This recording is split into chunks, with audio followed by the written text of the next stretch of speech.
Hey Jane, how are you today? Good, thank you. And Awesome yourself? stuff. Very, very cool. Hey, how's the last couple of weeks been for you? Have you had a good wee Christmas break and a bit of time off? Yep, it was really good. Got away, did a few things, some kid time and some non-kid time, so it was good. Oh, that's always a nice balance, isn't it? What Yeah. sort of what sort of things did you get up to while you were on holiday? I went up to Tartar Beach, had my first go at paddleboarding, which it was good. Yeah, cool.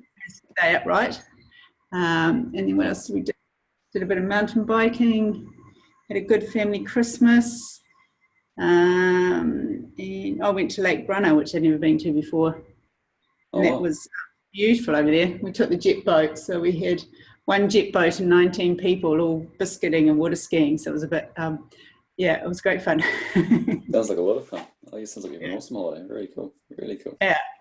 And yeah, the girls both got up on water skis, which was cool for them. They really Was that chuffed about their that. was that the first time for them, was it? Yeah, yeah. That's always an exciting moment, isn't it? When that first water ski. Very powerful Sammy moment. was only up for about 3 seconds, but it was still classified as up. Oh, absolutely. Standing up, eh? And something to build Exactly. upon in the future as well, eh? Yeah, They decided to do it for a bit more time. Oh, that's really cool to yeah. hear. I'm glad you've had a really good holiday. Okay, so we'll have a bit of a chat about how you found your PhD 60 profile and your student profile over the last couple of weeks. We'll sort of recap a little bit today on what we spoke about last time, and then we'll Yep. also leave it about going forward, set some goals and some targets towards that major goal of yours, which is to do the Motatapi race. Yeah. Um, I guess last time we spoke, um, a lot about the sort of chronobiology and the idea of getting you moving on a regular basis and how movement's really important to your biotrend. Hmm. How have you found sort of the advice we spoke about last time? How active have you been and have you found trying to be active in the afternoons? So being holiday time, it's sort of been a little bit out of my normal, I guess, routine, if you like. Okay. But I've been, pretty much doing something most days. Some days a lot more intense than others. I like the sort of getting up in the morning and moving around a bit before I actually get breakfast underway. And I find that easier to do actually in the holidays as opposed to during the week. Mm-hmm.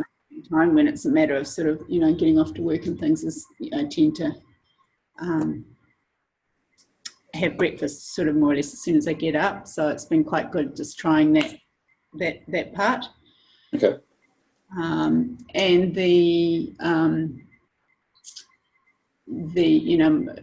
the ideal time for me apparently to move is sort of more mid to late afternoon.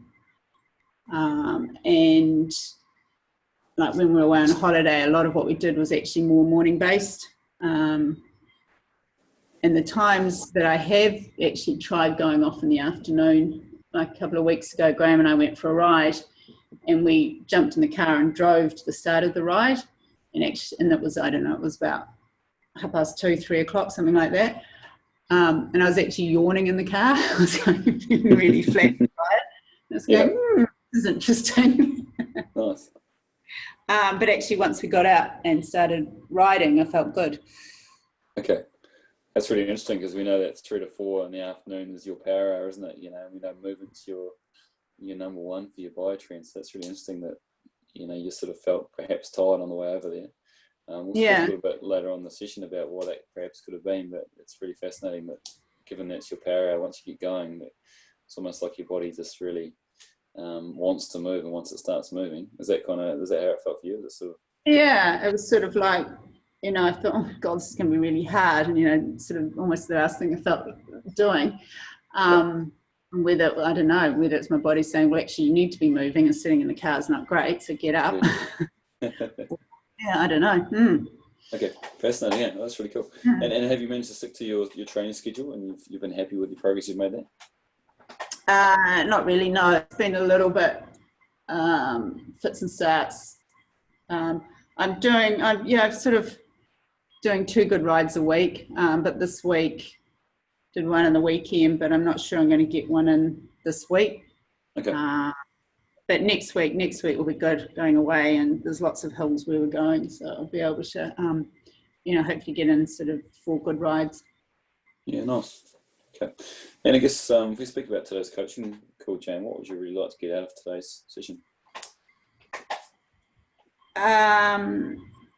I guess part of that is, for me, moving is important. Yeah. But the fact that if I can't do that moving and, my really be active time of sort of 3 to 5 type thing, what are the ramifications of that? And is it better to be able to do something than, if it happens to be 10 o'clock in the morning, how does that factor into it? Because with the way our family works, that after school window is a really hard time for me to be active during the week. Okay. Nice. Yeah, well, I think that's a really good question. And we sort of, it's really important that, your exercise fits around your social environment. We actually know socials are still an important factor for you as well. It's still right up there. Not quite as important as movement, but it's still really high as well. I guess ultimately, and to answer your question, that we want you to move. We understand movement is the ultimate for you. I guess the PH360 model and profile has created an optimal schedule. So if you're able to move in that afternoon time, sorry, I've set my screen come up with something.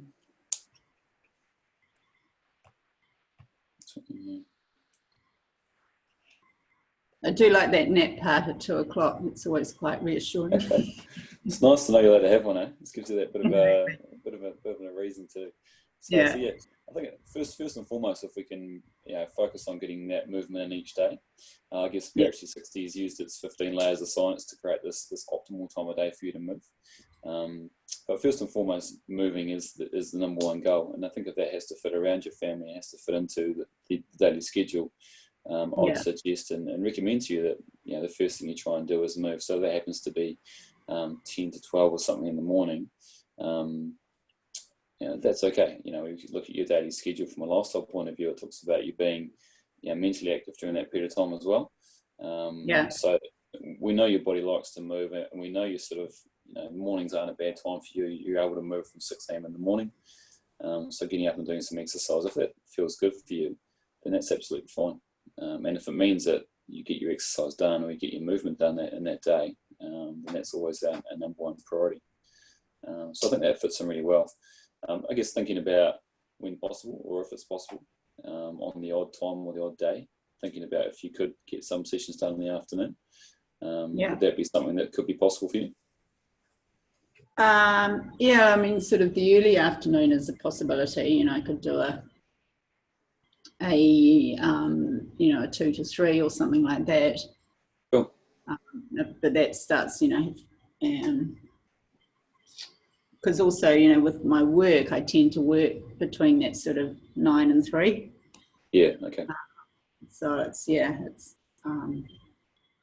juggling all that, I guess. Yeah, but then there's the opportunity within that work window. I could do something at the gym as part of. Perfect. Yeah. Awesome. Okay. Well, if we get a bit of clarity around that, then let's say moving forward and looking towards your bigger goal, how do you kind of feel your weekly schedule looks like from exercise-wise leading up into the next 6 weeks for Full Mighty Tapu? It looks good. I think I need to up the ante a little bit. I think I could probably go and do the Motu Tapu now, but I would get a lot more enjoyment from doing a bit more training. Great. So I don't crawl over the finish line. Yeah, absolutely. Yeah, you want to enjoy. You want to feel. I guess if you want to feel like you can race it on the day, you want to make sure you got that. Yeah, exactly.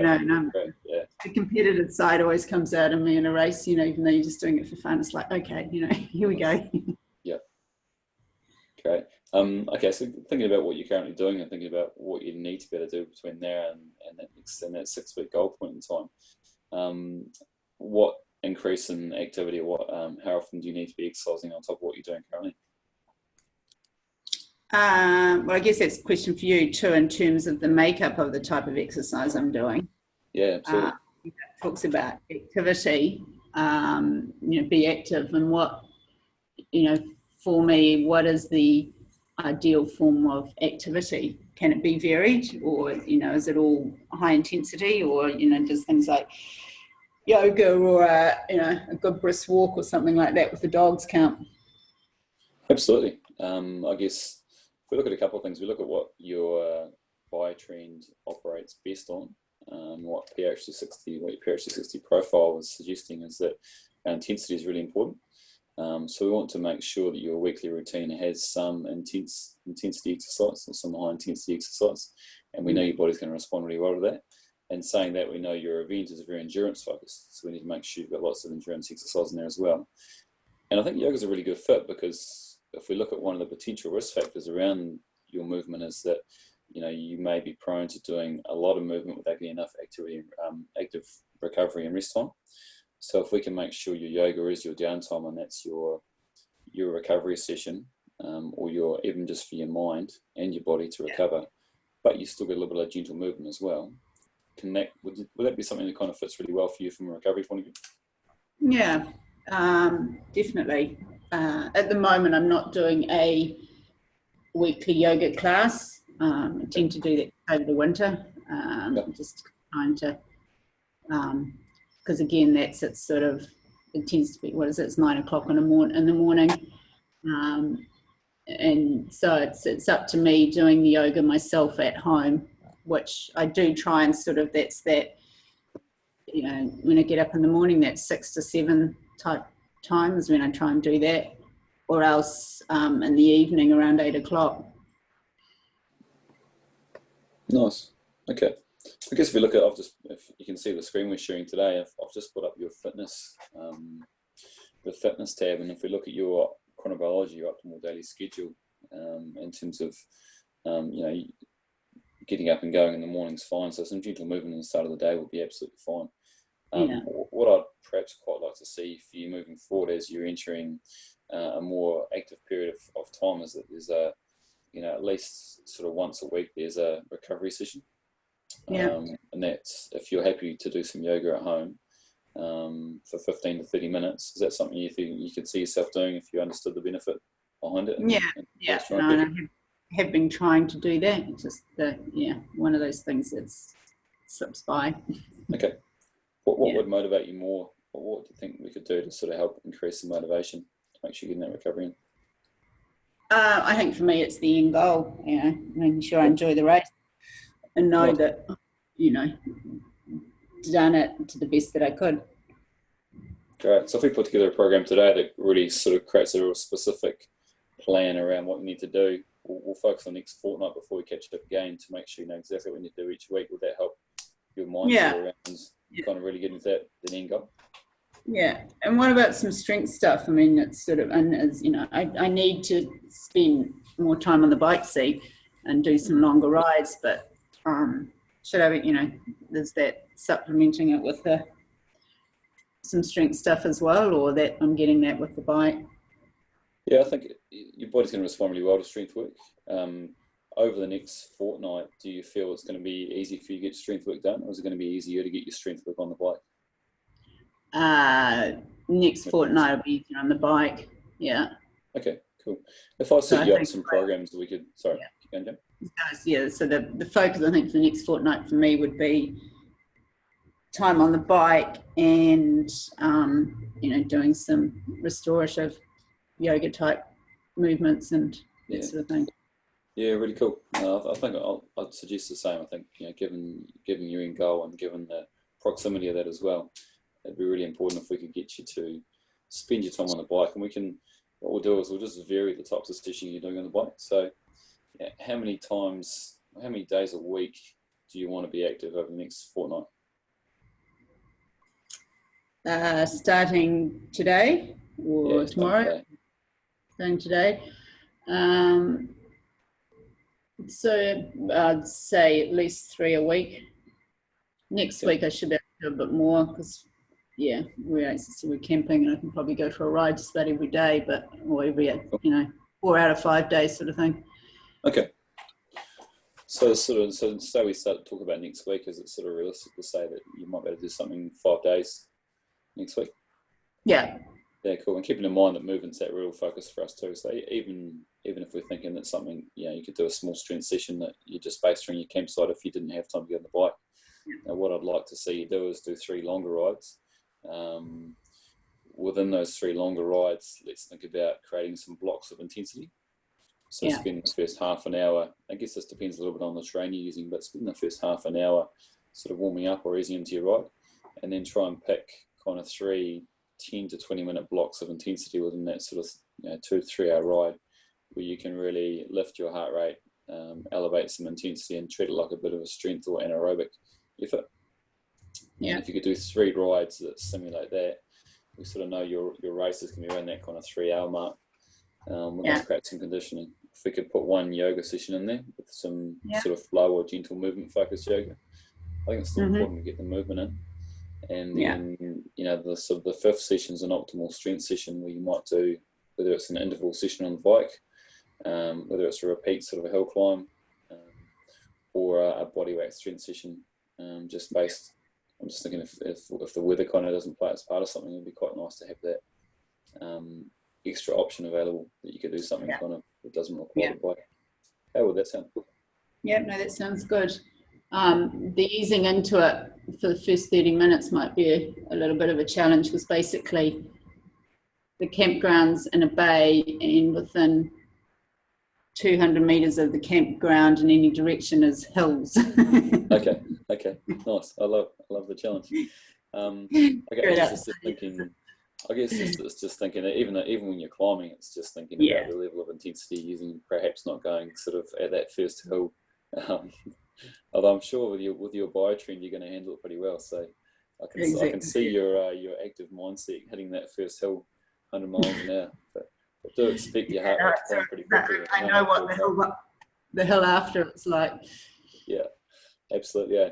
So if we look at that for a schedule for next week, what about the following week? How does the following week look for you once you're back at work? So that'll be a bit of a mucky week, because it's back at work. The kids start school halfway through that week, so it's sort of getting them in, and it's also, you've got a birthday party for it's Claudia's birthday in there, so but should be able to at least do 3 sessions. Okay. And what sort of sessions can you see yourself doing that week? What sort of time? What does each session allow?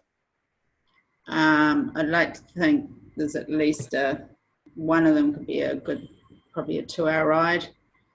Great. The other 2 more realistically an hour to an hour and a half of some sort, whether it's an hour in the gym and an hour and a half out on the bike or something. Yeah. Okay, cool.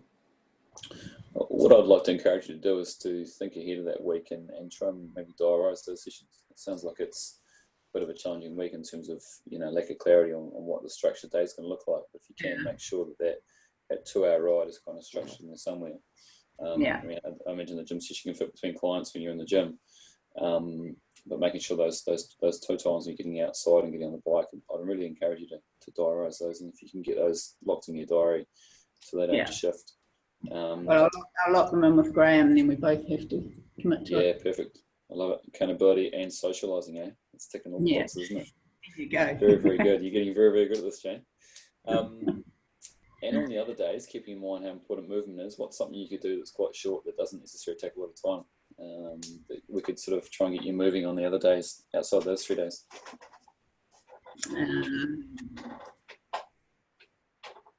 Swimming. Awesome. Skipping. Perfect. There we go. I'm sort of getting back into running a little bit, so I could do a wee bit of that. Okay. Which, sort of a 20-minute, 30-minute run. Nice. Okay. How many times would you like to do a 20 or 30-minute run? What's that, sorry? Once. Once, cool. So we've got 1 gym, 2 rides, and a run so far. Anything else that week, or is that sort of like, is that going to be enough? That sounds enough, I think. Cool. Yeah. Awesome. Yeah. Really, really good. And don't be afraid, even like a short yoga routine or something, even just in the morning or in that, even in that little power hour, 10 or 15 minutes of a little bit of intensity, a little bit of movement, a little bit of flow can really do your body swim real good. To go back to how you felt that time you were driving in the car across the hill to go for the bike ride, and you felt quite tired, that may just be your body saying, what's a bit of movement? It seems really interesting. Yeah.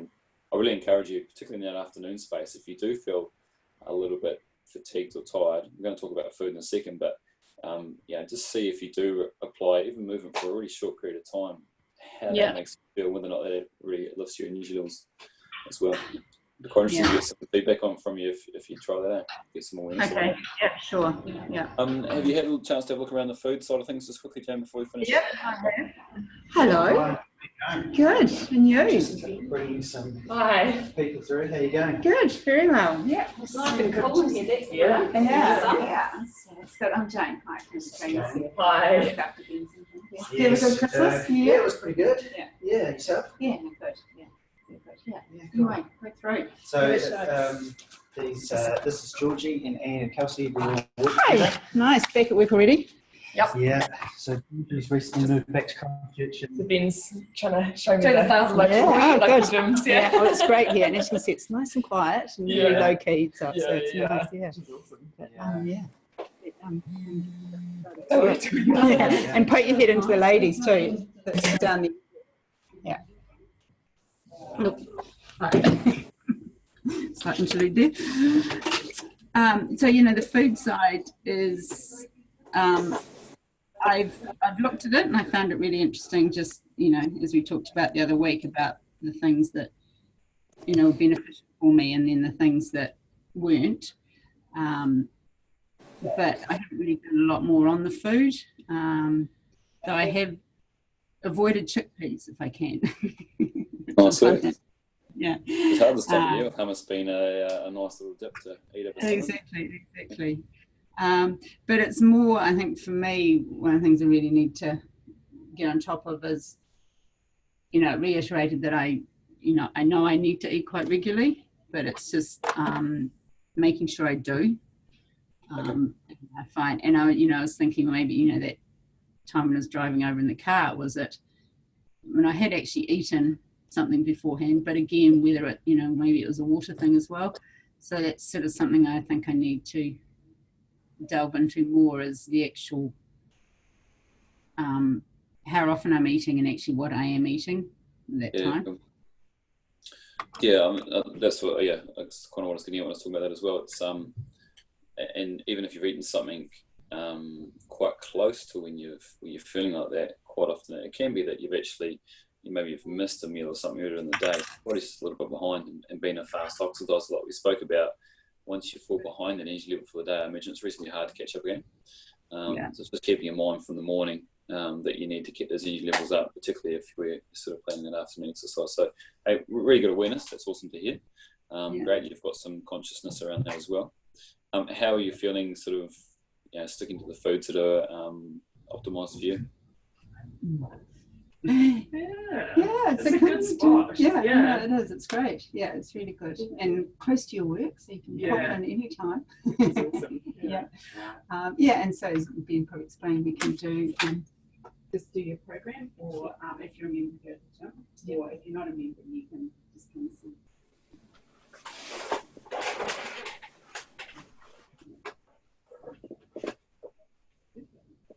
Oh, thanks for letting us look around. See you, Ben. We're booking a time. So, Paul. That's right. No worries at all.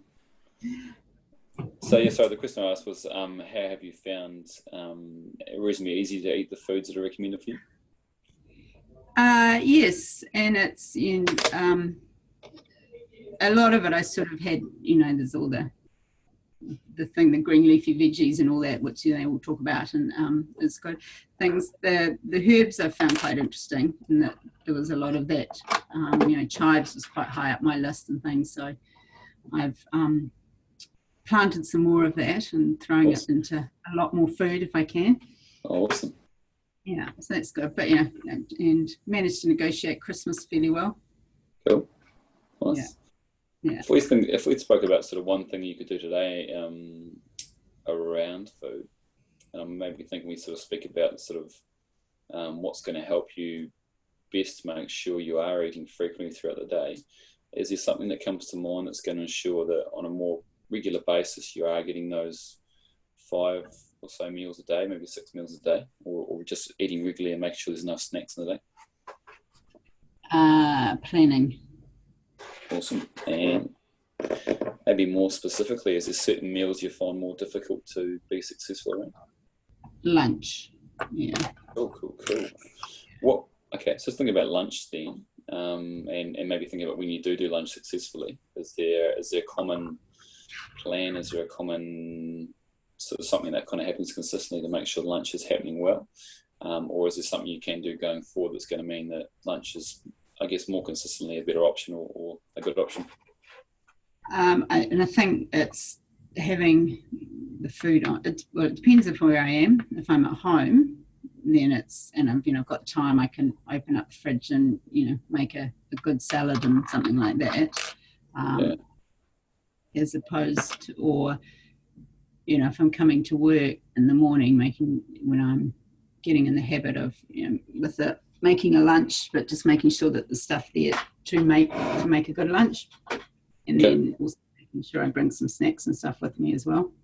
Okay. Are there any barriers to you sort of doing that well on a regular basis around preparing a good lunch? And just not having the food on hand. I guess the barrier is, the planning, making sure that what I need is around. Okay. And what would be one way we could potentially kind of overcome that? Is there something we can do that makes that planning a little bit more consistent, or make sure you got the food you need more consistently? I think it's sort of, I've been trying to do it with our evening meal, is sort of, because one of the hardest things about cooking dinner is 5 o'clock at night. All right, what are we going to have for dinner tonight?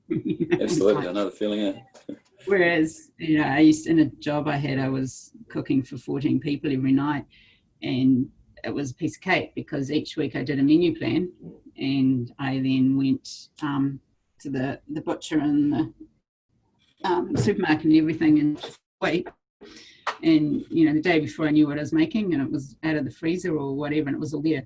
So Nice. Trying to do that with our evening meal is like, actually, this is what, and because the kids always ask what's for dinner, so you just put it on the fridge. This is what's for dinner, and they don't ask you. And then you also know what you're cooking. So you've taken the meat out of the freezer, or you've bought the veggies or whatever. Yeah. So I need to try doing that for lunch as well, I think. That's awesome. I love it. It's such a great level of planning and preparation.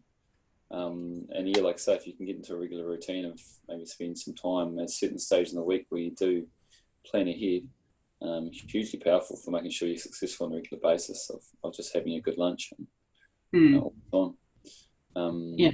Does that stem back to sitting down and planning at the start of the week or on a certain day of the week to make sure that's happening regularly? Yeah, it does really. And I guess, as the season changes, whether it's moving it from, salads to soup or whatever, and it's, so, because it's very hard to do that first thing in the morning. So, it's sort of, whether it's a Sunday night thing, all right, this is what's we're having for dinner for the rest of the week, and this is what I'm having for lunch, or, So, I should give that a try, and the start of the term probably will do that, and we'll back more into. Yeah, awesome. Okay. It's a really good goal. What I might encourage you to do too, Joan, is that you'll see with your updated profile just in the last couple of weeks, I've actually put in a menu planner as well. Okay. So you can go through and have a look at some of the recipes that are recommended for you, and what your PhD60 food profile's actually done is actually created some recipes, and within that recipe rates how good that is for you based on the foods that are in it. So, whilst it obviously won't work for the rest of your family necessarily, it will work really well for you. So perhaps those meals like lunch and those snacks that you're eating on your own without the family being present, it would be really interesting if we could get you to maybe sit down on a Sunday and plan ahead so you've got that food available to you. It's particularly important going forward with your level of activity over the next couple of weeks that you are really planning particularly those snacks post-exercise as well. So your recovery is really optimised as well. Okay.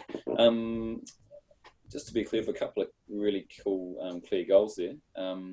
So we've got a bit of a plan for exercise and movement for the next couple of weeks. Would you like me to summarise that in an email or drop that information to you so we got a bit more detail there, or you've got it there? Yeah, that'd be great. Thank you. Yep. Perfect. I'll do that for you. And then on the food front, we're going to sit down on a Sunday and look at sort of planning the week's meal so that the preparation can be pretty rock solid, so lunch is consistent. How does that sound? Yeah, no, that does. It sounds good. And you can start that one when the term starts back. So if that's something you want to wait until the term starts back, I understand why you're around holiday next week. That might not be so easy, but Yeah. Maybe that's one way to start the following week when the When term you're on starts holiday, back. you can do the whole time anyway. Exactly. Yeah, she's on there the same way. But if we can really sort of plan, and so just even give a little bit of thought over next week or so as to how that might work, so when you get back into the busyness of the first week of school term, that you've already got some thoughts in place there. Cool. Do you have any other questions? Anything else you want to run through today? No, I think that's all. Yeah, no, that's all. Actually, there was one question, that for my under the environment, which isn't so high up my list, but it says very much like warmth. Yep. I sometimes find they almost go to the other extreme. If I'm doing something when it's hot, I actually start feeling really awful. Okay. Like get headachy and that sort of thing. So obviously there's a middle ground there somewhere. Yeah, absolutely. Let's just bring up your place and environment on your list and just see what's recommended for you. Because that's one of the other things I've been finding, trying to exercise in the afternoon at the moment. That's the hottest part of the day as well. Yeah. The last thing I feel like doing is, it's 26 degrees is biking up Rapaki when I could have done it earlier in the morning at 18 degrees. So absolutely, yeah. Let's have a look about it. Bit of adventure. Indoors. It talks a lot about warm, perhaps, as opposed. It'll give us an ideal temperature range as well. Okay, I can see that. My ideal vacation. What try here? Experiment with temperature note. Jim, we were kind of thinking that sort of early to mid 20s is probably going to be ideal for you. So when you're getting up beyond that, then we're certainly going to be, and if we're adding exercise into the situation, keep in mind you're a fast oxidizer, so you're going to produce a lot of heat already. So on a hot day, I can certainly see why that perhaps it's getting a little bit challenging for you. Yeah, I guess when it's getting really, really extreme on the heat side of things, and certainly looking for opportunities to exercise a little bit early in the day, I think it's a good idea. And I guess ultimately your feedback is best, how your body's responding is obviously our best feedback at the end of the day as well. Have a think about the other areas you could control around hydration and nutrition in that space too, to see if that's having an influence. On a hot day, you are going to burn more fuel as well, and you're going to be a little bit more, you're going to have more energy output too. So maybe in those hot days, there's a bit more need for energy input, and particularly focus on that consistency throughout the day. It'd be really interesting if you could just play around with how frequently you're having snacks on a hot day around exercise, and see if we can get some feedback as to whether or not that helps improve as well. Does it happen in a particular part of the session? Is it more likely to happen sort of straight away, or is it more likely to happen later on once you've been out for a while? No, it's a build up. It's when I've been out for a bit. Yeah. Do you sort of take any fuel with you when you're exercising? I always take water, but I don't necessarily. Sometimes I'll have a snack with me, like a bar or some balls or something like that. But that's usually if it's sort of 2 hours plus, I guess. What about some electrolyte? Do you have any electrolyte in your water? No, don't normally. It'd be something I'll certainly consider. Would just be, water's great, but sometimes the absorption of electrolytes isn't as great. So, when you're exercising, particularly at higher intensity, you're going to need a lot of magnesium, potassium, a lot of sodium electrolytes have been lost. So, having electrolyte supplement within your water could be a really good option for you, and maybe something that has a little bit of carbohydrate too, so your blood sugars aren't getting too low. And you'll be a fast oxidizer, so you're burning a lot of energy anyway, and if we're adding exercise to the equation, that's really upping the ante in that space too. Generally would sort of suggest, if you're exercising beyond that hour mark, but there's certainly some carbohydrate in an easy to digest form, and some electrolytes as well. And I'd certainly suggest practicing or playing around with different options before race day. So we don't want to get to race day and think, we're going to introduce some carbohydrate or some gels or something on race day, and then find that your stomach doesn't quite agree with the idea, and you don't feel so good. You make changes on race day. Yeah, don't make changes on race day, exactly. So it's really getting used to what fits well and what feels good in that space as well. So, Jimmy would sort of suggest you stay away from things like sugar and things like that. So have a look through your list of foods and just see if there's anything that's going to be easy to digest. But you can get different electrolyte supplements that don't have the carbohydrate element to them as well. So they're pretty natural, and they'll give you the nutrient and the electrolytes you need. And you take your balls and take stuff that works for you as well. Yeah. Okay. Cool. So another we work on, So I'll get you to just a couple of things to outside of your goals to practice. Is just have a look at the menu planner, see if that's something that could work for you in terms of planning your weekly meals, and then have a look to see if there's any foods within your optimal ideal food list, which would make good, easy to digest snacks when you're out on the bike. Very cool. Awesome stuff. And we'll speak again in 2 weeks' time. Obviously, I'll send you that email with the details around your exercise plan for the next couple of weeks. If you have any questions before then, make sure you send me out. But it's been great to chat today. And, Lovely. Great. Thanks, Paul. Awesome. You've had a great little holiday and enjoy your time off next week as well. Cool. All right. See you in a couple of weeks. Okay. Thanks. See you later. Bye. All